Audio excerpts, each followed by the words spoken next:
Buen día. Buen día. Buenos días. Salud, prima. Salud.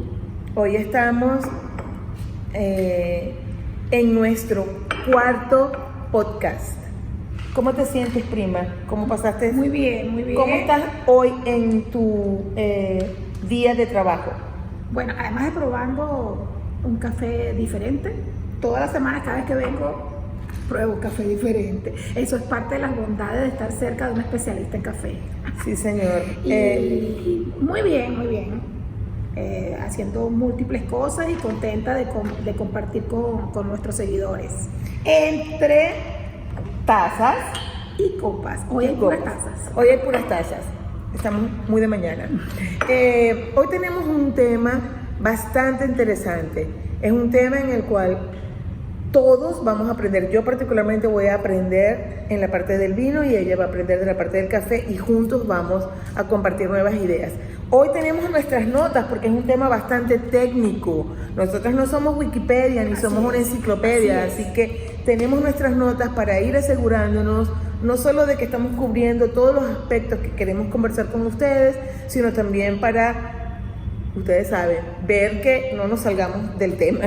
Así que hoy vamos a hablar de un tema que se conoce como el terroir y vamos a desarrollarlo desde el punto de vista del café de especialidad y desde el punto de vista del vino.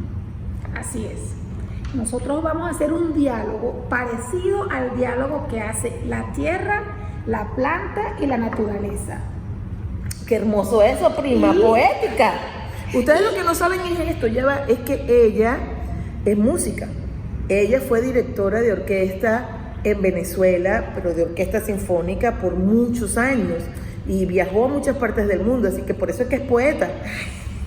Sí, y ese diálogo que te hablo influye en la mano del hombre. E influye al final en el resultado de esa señor. planta. No es solamente plantar, es el amor, es el cuidado. Así Yo me recuerdo que mi mamá le hablaba a las plantas. Igual mi madre también. Sí. Y incluso a mí, Edila, mi esposo me llama la Coffee Whisperer o la Bean Whisperer porque él dice que yo le susurro al grano cuando estoy tostando, y es cierto, no me había dado cuenta, pero a veces le estoy hablando. Mientras estoy tostando le estoy hablando. Así que tú le hablas a tus plantas. Yo le hablo a las plantas y bueno, eso es algo que viene de los abuelos, de las abuelas. De familia. De familia, sí, totalmente. Bueno, nosotros somos muy conversadoras, a veces hasta hablamos solas, así que... Ok, vamos a hablar de terroir. Así es. La definición técnica de lo que se conoce como terroir. El terroir es un término que viene de Francia, por eso el nombre viene del término que se llama terre. Perdónenme los franceses o los que hablan francés, yo no conozco el idioma. Y ese término terroir se refiere a tierra, a land en inglés. Describe factores ambientales que afectan el fenotipo de un cultivo. Fíjense qué interesante, habla de cultivos, no de plantas. Incluye contextos ambientales únicos, prácticas agrícolas y el hábitat único de crecimiento de una planta. Entonces son tres aspectos diferentes. Todo lo que es el contexto ambiental, todo lo que son las prácticas agrícolas y todo lo que es el hábitat único de crecimiento para una planta. Estas características contextuales se dice que se relacionan con el carácter y en consecuencia cuando se habla de terroir se habla de carácter único de un cultivo. Este término se aplica, fíjense a lo que se aplica en líneas generales, a todo lo que es vino, por supuesto, sidra, café, tabaco, chocolate, chili peppers, eso yo no lo sabía, agave con el que se prepara la tequila, tomates, maple syrup, eso sí lo sabía porque vi un programa en Netflix de todo lo que era el maple, té, y adivina qué otra cosa. Ajá. Cannabis. Cannabis También tiene terroir. Qué interesante. Entonces, esa es la definición técnica. Terroir no es solamente para un cultivo en específico, sino que puede ser aplicado a todo lo que tiene un carácter o una personalidad única. Así es. Cuando nos vamos al vino, el Organismo Internacional de la Vid tiene un concepto de lo que es el terroir y habla lo siguiente, cito: un espacio sobre el cual se desarrolla un saber colectivo de las interacciones entre un medio físico y biológico identificable y las prácticas vitivinícolas aplicadas, que confieren unas características distintivas a los productos originarios de ese espacio. El terroir incluye características del suelo, de la topografía, del clima y de la biodiversidad. Imagínate, ¿Qué te parece? sí, muy bien. Nosotros en el café, la denominación o el uso que hacemos del terroir prácticamente ha venido del vino. Nosotros cuando hablamos, y yo siempre lo he dicho, el café de especialidad le debe mucho al vino de calidad. Al vino, no estamos hablando de vinos comerciales, evidentemente. Entonces, nosotros esta definición de terroir, cuando lo hablamos en el vino, nos referimos a algo muy único, a algo unas cualidades, a algo que no es común, que en líneas técnicas, cuando ustedes hablan de terroir en el vino, no se refieren a todo el vino, ¿verdad? ¿A qué se refieren? No, nosotros nos referimos a un espacio en específico que tiene unas características climáticas, unas características de suelo específico, un tipo de suelo específico que hace que, por ejemplo, que un Malbec de Argentina no sea igual, sea diferente a un Malbec de Cahors en Francia. Unas características de altura, de latitud, de pluviometría, que eso lo vamos a ver más adelante. Todo eso, además de la mano del hombre y todo cómo interfiere el hombre dentro de la viña. Todo eso hace que un vino sea de mayor o menor calidad. O sea, el terroir, el suelo sobre todo, el suelo, es la riqueza de lo que vamos a tomar cuando esa copa llega a nuestra mesa. Sí. Esa copa es suelo, es terroir, sí. Si es de calidad. Sí, nosotros en el café definitivamente afecta todo, afecta el suelo, afecta el cambio climático, cómo está ese año el clima afectando esa región en específica, cuál es la altitud, cuáles son los minerales que forman parte del suelo, que esos son los estudios topográficos, o sea, todo eso forma parte. Es muy interesante. Pero primero hay que saber de dónde proviene botánicamente, en el caso del vino. Ok, y seguimos en nuestro cuarto podcast de Tazas y Copas. Hoy van a escuchar de repente algún ruido, alguna cosa, y es porque estamos trabajando, estamos haciendo algún trabajo con gradeo de café verde, así que no se sorprendan. Así es. Ok, prima, en la otra parte quedaste diciendo que para hablar de terroir, una de las cosas importantes que teníamos que conocer era el aspecto botánico de la planta. Sí, conocer la planta. En el caso del vino, el género es Vitis L, la familia Vitácea, y la especie tiene más de 24 especies que no todas producen vino, pero sí hay más de 800 que son las que están descritas. Pero nosotros, nuestra planta se llama Vitis vinifera, con la que se hace el vino. Vitis vinifera. ¿Y el caso del café? Sí, nosotros botánicamente, bueno, ustedes saben que el término botánico lo que se refiere es a la descripción de una planta, pero desde el punto de vista del estudio que hacen especialistas que se conocen como botánicos. Y si ustedes, por ejemplo, googlean la botánica del café, hay diferentes opiniones en cómo esta clasificación jerárquica se refiere. Porque acuérdense que todo lo que es estudio botánico se refiere a una jerarquía. Entonces, que está el reino, el subreino, el no sé qué. En nuestro caso solamente vamos a hablar de la familia, que en mi caso nuestra familia es la Rubiaceae. Hay muchísimas plantas que forman parte de esta familia. Por ejemplo, la de la malaria forma parte de la familia Rubiaceae, o sea que está como emparentada con el café. Nuestro género, por supuesto, es el género Coffea, que es lo que realmente da la clasificación, y luego tenemos las especies. Dentro del café hay hoy día estudiadas 124 especies ya estudiadas y clasificadas, pero eso no significa que todas estas especies produzcan una planta que produce un fruto que es susceptible de ser bebido. Son especies de cofea, pero no necesariamente esas frutos van a producir la bebida del café. Hoy día, en materia del café, este aspecto botánico se divide en 4 secciones, y de esas 4 secciones, 3 secciones producen plantas cofeas que si ustedes, por ejemplo, se toman el fruto de esa planta, les va a dar dolor de cabeza, va a tener problemas desde el punto de vista digestivo. Okay. La única sección de cofea que produce especies susceptibles de ser bebidas se llama eucofea. Hoy día hay 11 especies de producción en el mundo. Por ejemplo, está euglenoides, está canéfora, está arábica, está libérica, excelsia.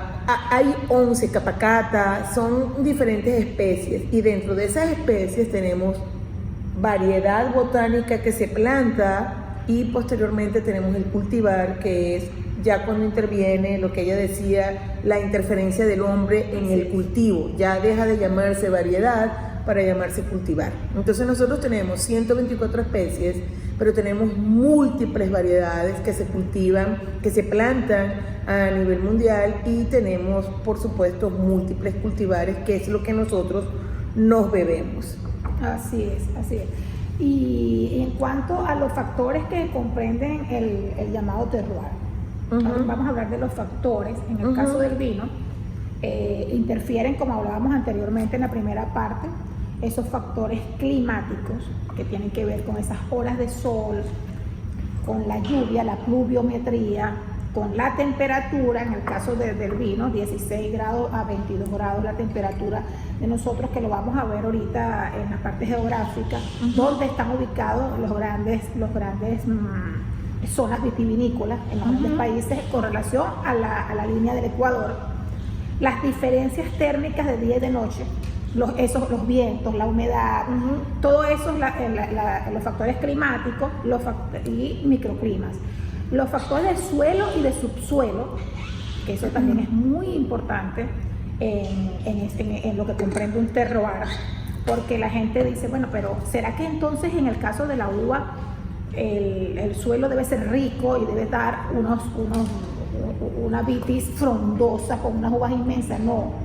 Imagínate. El suelo para que la uva confiera vinos de calidad debe ser suelos pobres, áridos, zonas áridas, suelos que las raíces busquen ir muy, muy abajo de la tierra para buscar esos nutrientes. No sé qué pasa en el caso del café, pero nosotros necesitamos esos suelos esas zonas muy ásperas, muy áridas, esos suelos profundos, áridos y pobres. O sea, que la uva tenga que sufrir. Por eso es que se habla que la planta sufra. Se habla de el estrés que se produce en el suelo para que la uva dé excelentes vinos. O sea, en el caso del café también se estresa. Fíjate que acá en esta parte yo quería decir algo. Por ejemplo, en el cafeto es una planta intertropical. ¿Qué significa eso? Que ella crece entre el trópico de Cáncer, más o menos 20 grados, y más o menos 20 grados al trópico de Capricornio. O sea, ella está intertropical, entre 2 trópicos. Y el café, hay algo que yo no sé si mucha gente del café lo conoce, pero la primera vez que el café fue descrito botánicamente, lo llamaron como jazmín, como jazmín. Por eso es que la flor de la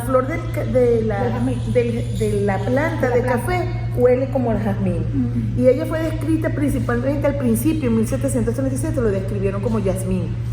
pero luego botánicamente ya cuando la estudian y la clasifican dentro del género Coffea fue en 1737.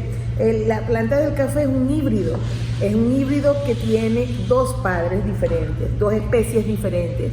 La Eugeonoides es la madre, por eso ella es tan delicada. Eugeonoides es una especie que tiene poca cafeína, pero tiene muchos descriptores como relacionados con brandy, whisky. Es una planta chiquita, el fruto es pequeño. Y el padre, adivinen quién es, canéfora. Lo que la gente habla tanto de la robusta, que es muy malo, es el padre de arábica. Y ese híbrido, ese hijito entre ellos dos, dio como resultado a una planta que es hermafrodita. Entonces, arábica es una planta que es susceptible de polinizarse a sí misma. Ella es hija de dos especies y como especie ella es única porque es hermafrodita. Entonces, en el café nosotros tenemos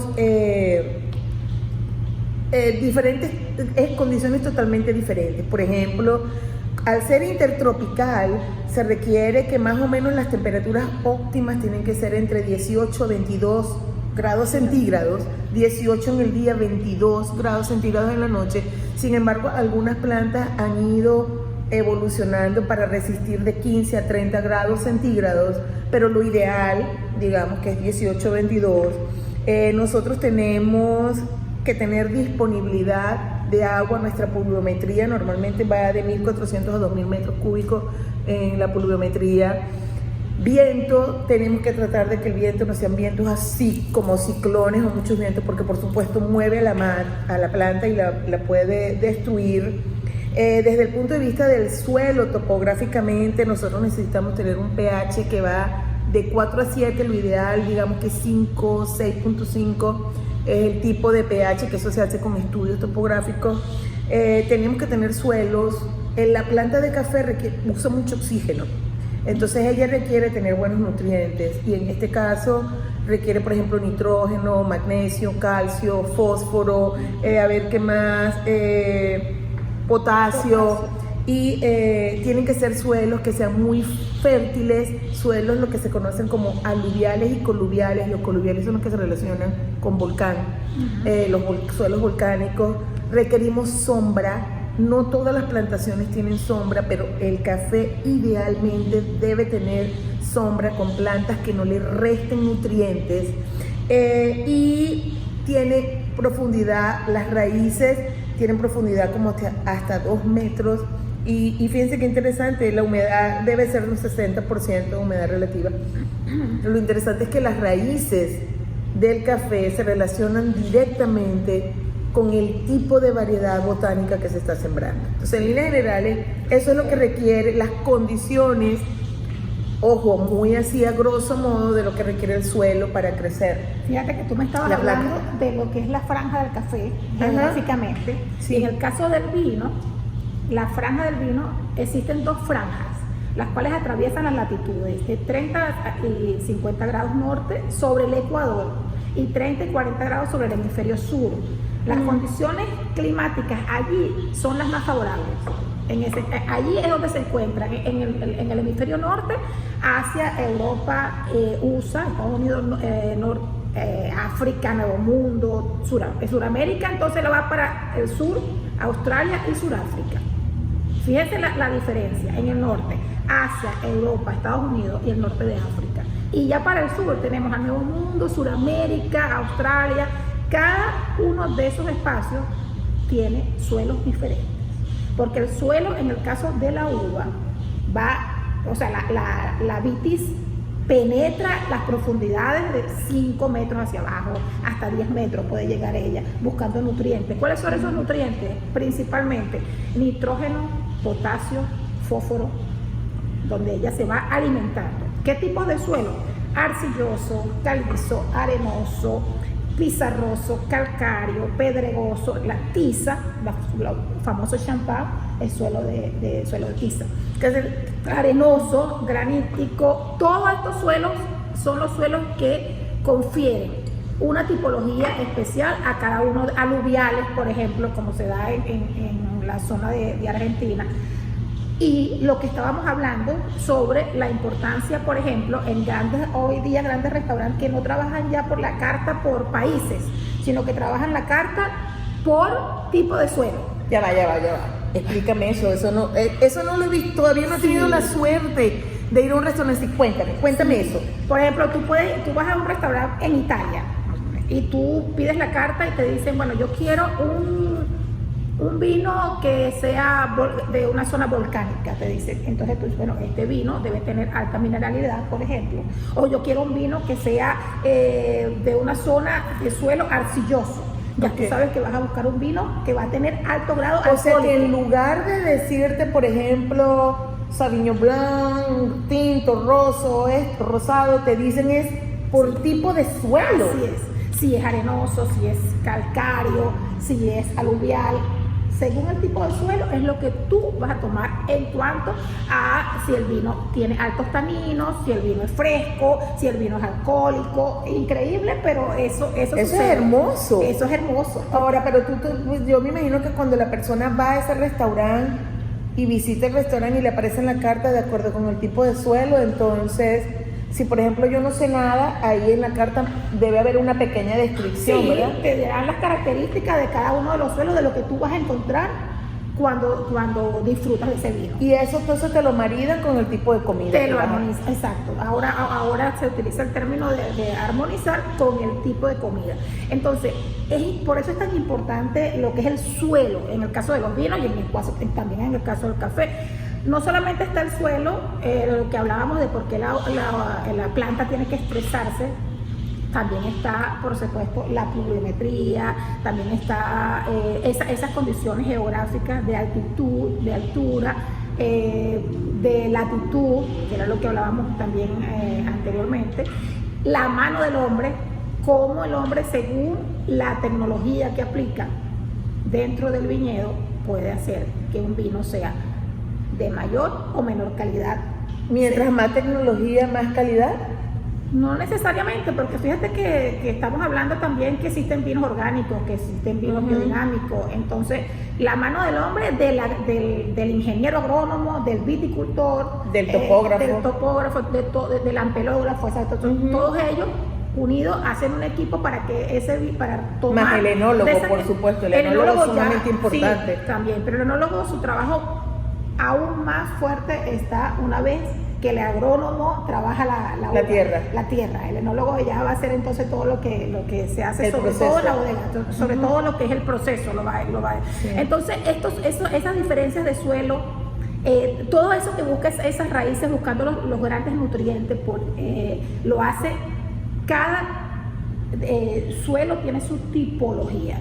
Y nosotros cuando recibimos ese vino en mesa es porque él ha pasado por una serie de manifestaciones, de un trabajo no solamente del suelo como tal y del clima, porque puede haber un momento que la añada se dañó, se deterioró porque hubo mucha lluvia, hubo mucho granizo. Sí, y eso es un tema que vamos a conversar más adelante, cómo se afecta la producción tanto del vino como el café como el cambio climático. Pero ahora yo tengo una pregunta y quiero que lo desarrollemos en ambos casos.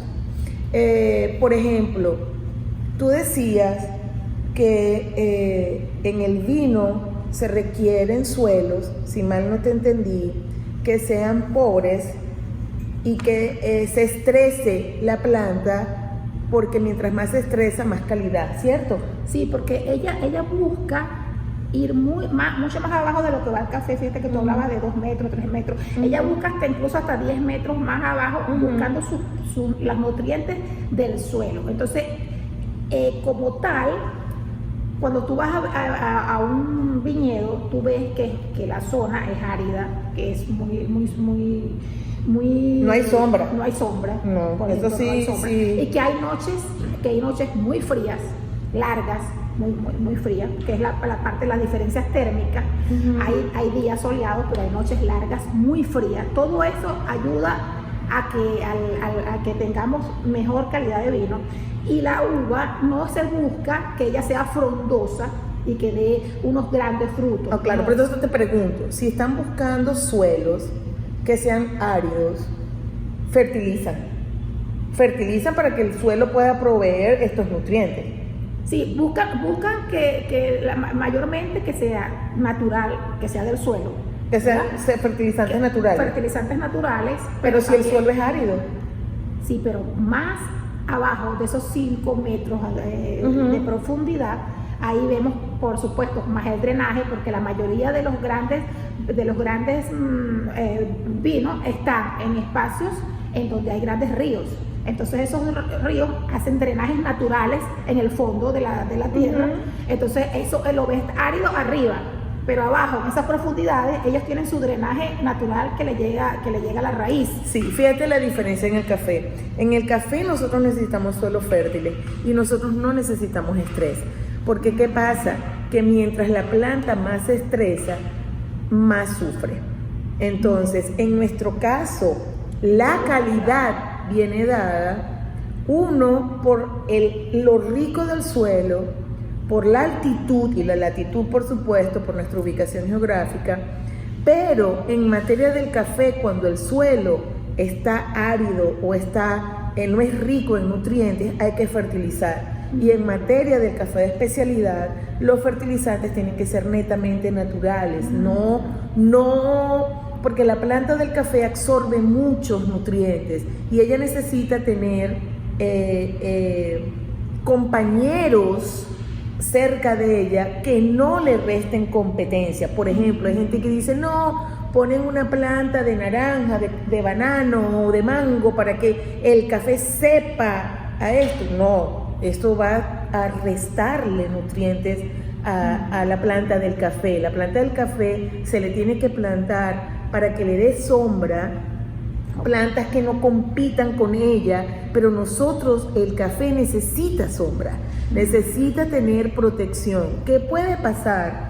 A nivel de producción, sí ocurre que no se le pone sombra. Por ejemplo, las grandes plantaciones de café comerciales, ustedes ven que estresan a la planta muchísimo porque eso afecta directamente en el rendimiento. Hay más producción, pero no calidad. Hay que fertilizar el suelo porque lo que estoy buscando es producción. En lugar de tener 2 kilos, quiero 4 kilos por planta. Entonces la estreso la planta, pero eso no es sostenible en el tiempo, porque esa planta va a producir, en lugar de 50 años, va a producir 20 años, 25 años. Igual con el vino. Entonces tú la estresas y ella te rinde más, pero sufre más, digamos, en el largo tiempo. Entonces en café de especialidad lo que se quiere es todo lo contrario, es brindarle todos estos nutrientes naturales en el suelo, no poner ni fertilizantes ni pesticidas y que la planta pueda crecer en un ambiente donde ella no tiene estrés, porque la complejidad en el fruto viene por la altitud. Nosotros el café crece de 800 a 2000 metros, mientras más alto el café más complejo porque es mucho más denso. Similar que requiere más, hace más esfuerzo la planta para hacer la fotosíntesis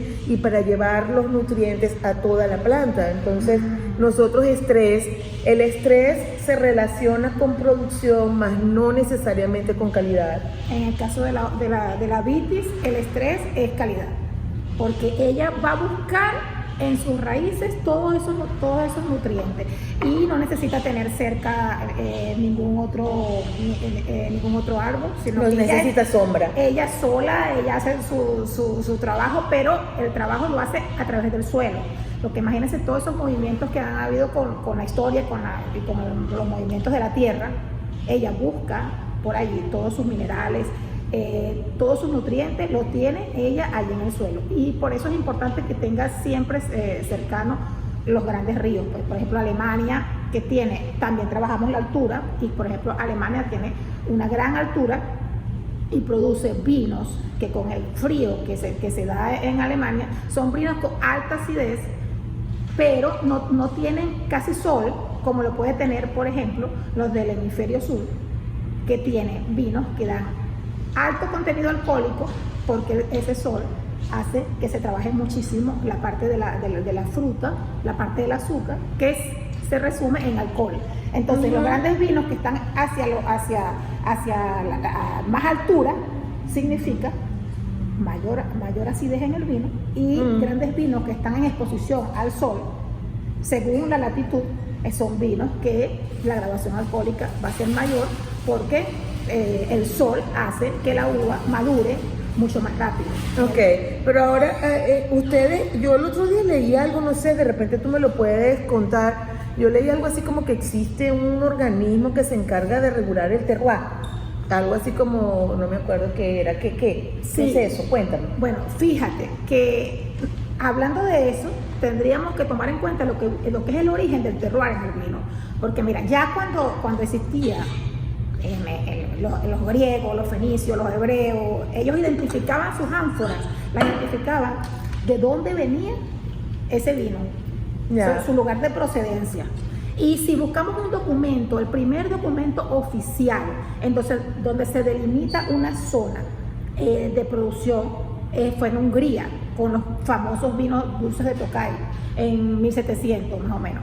Pero luego vino Italia con sus super toscanos y Portugal con su Oporto, pero Francia, que es la cuna del vino, en Bordeaux, en el siglo XIX, específicamente en 1855, hubo una exposición universal, estaba Napoleón en ese momento. Bonaparte. Sí, y se hizo lo que es la apelación de origen controlada de los vinos. ¿Cómo se llama? Apelación de origen controlada de los vinos, que agrupa a las tipologías, a los vinos de mayor relevancia y hasta abajo los vinos de país, por decir. Pero esa apelación, que es la AOC, se dio en Bordeaux, lo que es en Burdeos, y él agrupó allí los vinos, los mejores vinos, los colocó en la categoría de Premier Cru. Premier Cru son los grandes vinos que se dan en los grandes chateaux. ¿Tú has escuchado la palabra chateau? Sí, yo he escuchado chateau, pero desde el punto de vista de casa, o sea, personal, ¿verdad? Este vive en tal chateau, aquel vive en tal chateau. Era lo que era antes los grandes castillos, las grandes granjas, donde en este caso en Bordeaux, los chateaux, es donde se produce y se elabora el vino, los grandes vinos, que en este caso hay 5 grandes Premier Cru, que bueno, Chateau Margaux, Chateau Lafite. El Chateau Margaux yo lo he escuchado. Chateau Mouton, Chateaubriand, Chateau Latour, esos son grandes vinos que están dentro de las grandes apelaciones francesas que se hicieron en 1855 y que son lo que llamaría, por ejemplo, para España, sus grandes vinos, son los vinos de pago. ¿Has escuchado los vinos de pago? Fíjate, tú dirías, pero un vino de pago debe ser un vino económico. No, los grandes vinos de pago que actualmente oscilan, hoy que estamos hablando, llegan hasta 20 vinos de pago. Son espacios específicos geográficamente donde se desarrolla el terroir con las características de la zona, en donde allí mismo se siembra la uva, trabaja el viticultor allí mismo se embotella. Allí se hace todo el proceso dentro de un espacio delimitado con uvas de esa zona. ¿Y por qué se le llama de pago? Porque es el nombre que le dieron dentro de ella está delimitada dentro de la denominación de origen española. Y lo que es un Premier Cru en Francia es un vino de pago, porque es el mismo término, pero es exacto, diferente nombre. Sí, exacto, y es un espacio específico que está en una geografía determinada de España, en donde se le confiere a ese vino según el tipo de uva, la calidad de la uva, según una serie de condiciones para que él sea un vino de pago. No, imagínate, son 20 vinos de pago en toda España. No es cualquiera que puede ser un vino. Claro, entonces son poquitos porque España es grande, 20 es casi nada. Es casi nada. Yeah. Y en el caso de Italia, los super toscanos, no sé si has escuchado, los super toscanos que se dan en la Toscana, bueno, esos son vinos especiales también de una zona geográfica. La Toscana es hermosa. Es hermosa, es bellísima. Yo la visité hermosa. Entonces mira qué lindo esos terroirs que se dan en todo el mundo. Fíjate, en Portugal el vino Oporto también. O sea, pero entonces volviendo al tema, esa organización se encarga de, ¿qué es lo que hace esa organización? Como de definir el terroir. ¿Qué significa eso de apelación? Define el terroir, pero te dice exactamente cuál es la tipología del vino Ok. Como sus niveles, ¿no? Existen dos grandes tipologías de vino y existen otros tipos de vinos que son vinos ya más vinos de país, vino de mesa, vino para el consumidor como tal. Entonces como que te identifica la calidad del vino, te habla de la calidad del vino y te habla según su terroir.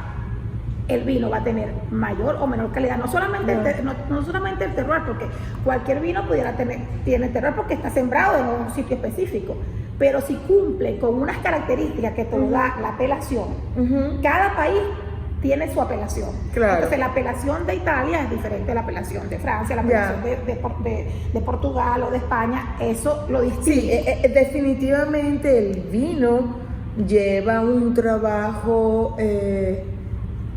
tiene por delante toda una denominación y un estudio y una cualificación que no se ha visto en otros productos, y de allí la gran diferencia que existe a nivel de percepción del consumidor. Cuando un vino, una persona se acerca al vino, se acerca pensando mientras más caro mejor, y si yo quiero un vino de calidad lo voy a pagar, y no le tiembla el pulso para pagarle una copa de vino que le cueste $200 la copa.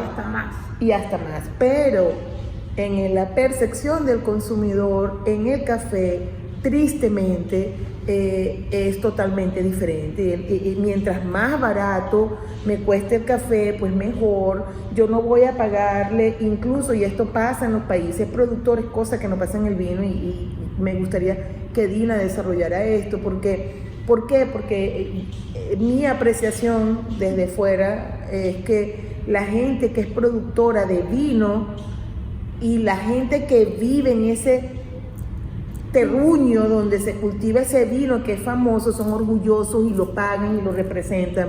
Sí. En materia del café, los productores, para poder subsistir y para poder encontrar representación de ese café diferente que están produciendo y esa calidad, tienen que venderlo en el extranjero, porque internamente nosotros, como ciudadanos de ese país productor, no queremos pagar el precio que pagaría una persona de Dinamarca, de Asia, de Estados Unidos, de Europa, porque nosotros o sea, esto lo producimos nosotros, porque yo tengo que pagar, por decirles un ejemplo, $4 por una taza de café, cuando esto me cuesta a mí 10 centavos de dólar. En el caso del vino es diferente, ¿viste? Por supuesto, y entonces, eso es lo injusto que pasa acá, y yo quiero que tú desarrolles eso. ¿Por qué? Porque fíjense la diferencia entre uno y otro. Yo, como persona que vive en este país, que produce café, me siento orgullosa y lo digo en todo el mundo: el mejor café del mundo es este, pero no quiero pagar el precio que realmente debería estar pagando, a diferencia de lo que pasa. Por eso es que entonces seguramente la historia del café irá evolucionando aún más, y hablarán a futuro de apelaciones y de certificaciones de origen. Seguramente las ya las tenemos, sí. Pero en cuanto a las apelaciones, sí, ya se sabrá entonces, como en el vino, por ejemplo, yo quiero tomar un vino de Borgoña. En el caso de Francia, vámonos para Borgoña.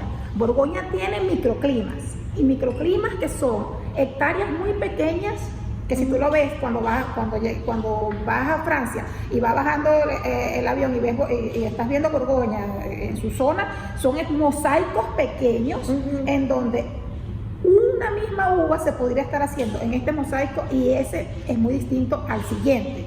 Por ejemplo, ahí se produce uno de los mejores vinos de la Romanée Conti, y tiene 0.8 hectáreas, y en esas 0.8 hectáreas resulta que se hace uno de los mejores vinos del mundo, y que una copa de ese vino podría costarte, no sé, miles de euros, miles de dólares. ¿Por qué? Porque está identificado como que, según la legislación, que ese vino tiene unas características, que esa tierra, ese terroir donde se hizo, ese microclima, lo hace diferente, claro, de cualquier otro. Pero yo estoy hablando desde la gente, no estoy hablando en este aspecto de lo que... cuando me hablabas de la gente, sí, fíjate, los grandes países que son productores de vino son grandes consumidores de sus vinos. Mira la diferencia. Por ejemplo, en España consume prácticamente... o sea, que producen no para la exportación, producen pensando también en el mercado interno. Primeramente para ellos, y lo pagan.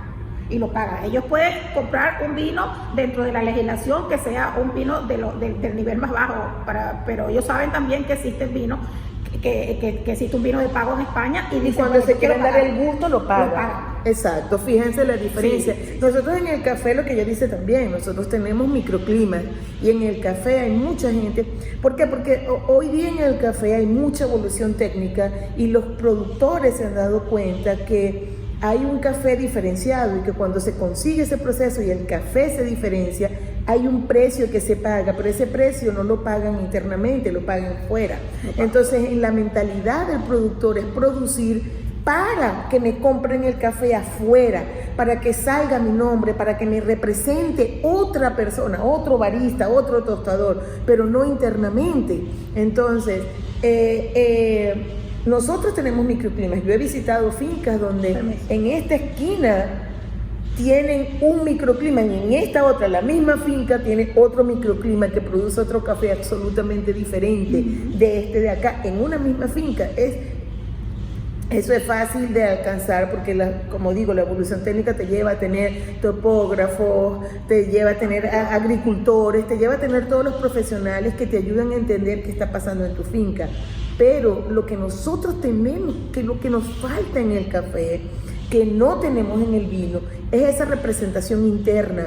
Yo no solamente debo pararme y decir el mejor café es el de Colombia, el mejor café es el de Etiopía, el mejor café es el de Brasil. Yo debo consumirlo y debo pagarlo. Y ahí es el trabajo que nosotros como café, como industria del café, tenemos que llevar adelante. Es injusto que una persona pretenda beberse un café que le cuesta 6 centavos de dólar por taza. Eso es injusto. Hasta que no lo entendamos como miembros y ciudadanos de un país productor, las condiciones de los caficultores no van a cambiar. Absolutamente. Porque tenemos que tener primero la convicción de nuestro producto, y eso es lo que llamamos la marca país de cada producto. Y si no tienes esa convicción, llevarlo afuera, el convencimiento primero es interno.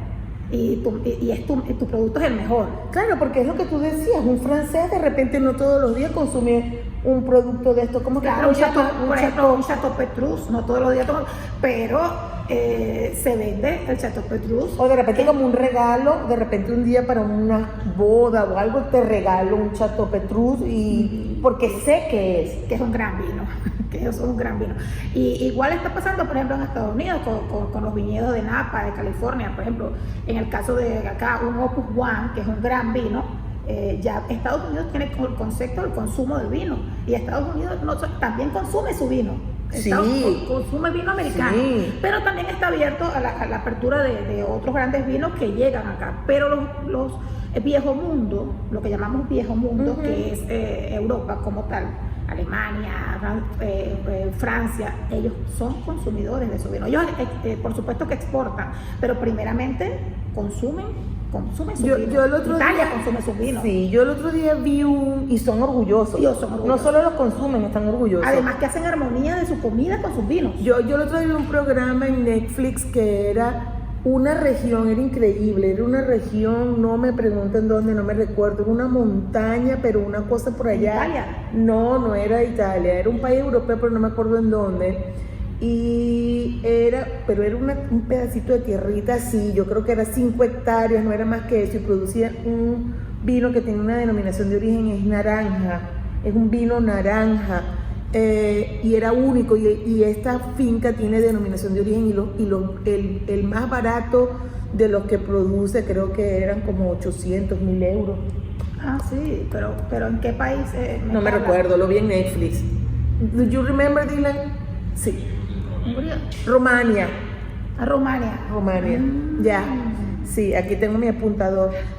Rumania. Bueno, fíjate. Producían esto, pero era una tierrita así. Y entonces la gente, pero producen poquitico, estamos hablando de que producían, no llegaban ni a 50 botellas. Pero los microclimas en esa zona hace que ese vino le confiere unos elementos que lo hace distinto a naranja, vino naranja. Era. El hombre lo ponía así en la luz y era absolutamente naranja. Bueno, de ese vino, de esa tipología de los vinos de Ronda vamos a hablar en otro podcast, lo prometo. Sí, perfecto. Increíble. Mira, increíble. El tema es increíble. Nosotros cómo Sí, hablamos. sí. Pero es que el tema lo amerita. El tema lo amerita. Y lo que hablábamos de lo que es el terroir con el diálogo es... Bueno, como se pueden ver, este es un tema bastante apasionante. Todavía nos falta mucho por conversar. Sí. De esto de terroir tenemos muchas cosas que conversar. Amerita un segundo. Entonces, esto lo vamos a hacer, la segunda parte viene el próximo martes. ¿Y qué vamos a hablar en esa parte? Todo lo que es procesos. Vamos a hablar de los diferentes procesos que tenemos en el vino, en líneas generales, recuérdense, y en el café. La intervención del hombre en el viñedo, como tal. Y la intervención del hombre en el cultivo del café y cómo va eso a afectar la producción y lo que quieren alcanzar. Pero bueno, ya es hora de almorzar. Yo hoy estoy súper contenta porque hoy nos acompañan Keto Club Miami. Keto Club Miami. Muchísimas gracias por enviarnos en la comida de hoy. El mío se llama Roasted Flag Steak Broccoli. ¿Y el tuyo? Abuela's Eggplant Chicken Pie. Oh my God. Abuela's Eggplant. Eso es una abuela hizo esta comida. Eso es una abuela. Sí, gracias a Keto Club Miami por acompañarnos. Yo tengo que reconocer que yo estuve 1 año y medio haciendo keto y me salí. Me salí por diferentes razones y excusas que no vienen al caso, porque son esas excusas, pero gracias por ayudarme a entrar otra vez en el camino de la comida saludable. No te preocupes que no te saliste tú sola, yo también me salí y estoy retomando con mucho juicio y Keto Club me está ayudando muchísimo. Vamos a dejar sus datos acá para que ustedes, si están interesadas en hacer una alimentación, un estilo de vida keto, ustedes pueden ubicarlo acá en Miami, en esa dirección que estamos colocando. Gracias Keto Club por el apoyo. Gracias Keto Club. Bueno, prima, llegamos al final de un nuevo podcast entre tazas y copas. Muchas gracias, que tengan un lindo martes.